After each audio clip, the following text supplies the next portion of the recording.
So mga kaangkol, magdadagat kami ngayon. Dumayo kami dito sa may Luna. Sama natin sila Kalambat. At dahil maglalambat tayo ngayon, dahil wala na tayo makain mga kaangkol, mangingisda na tayo ngayon. So yo, ayan, paalis na tayo mga kaangkol.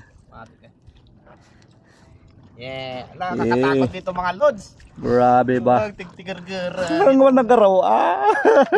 Sa aming paglalakbay mga kaangkol ay nadaanan namin ng mga fish cage. Busy sila angkol sa pagpapakain ng kanilang mga isda. Parang gusto ko na tuloy maglambat dun sa loob ng kanilang fish cage. Sigurado isang latag pa lang tiba-tiba kaagad.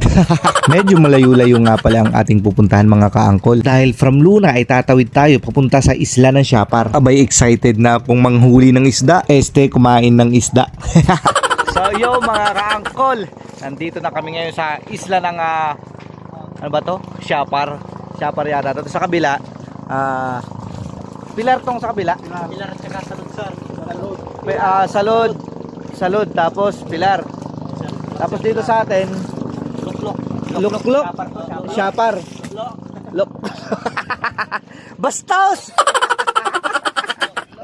Luklok 'yon. Siapar. So yan mga kaangkol. Oh, prepare na tayo habang sila mangingisda. Maglalambat daw muna sila. Tayo naman magpe-prepare dito sa tabi ng makakain. Magluluto tayo mga kaangkol. Lapo-lapo. Let's go. Ayan mga kaangkol, mangingisda na tayo kasi wala eh. Wala tayong ulam. Okay. Walang uuwi hanggat walang nahuling isda! May buhaya! May buhaya!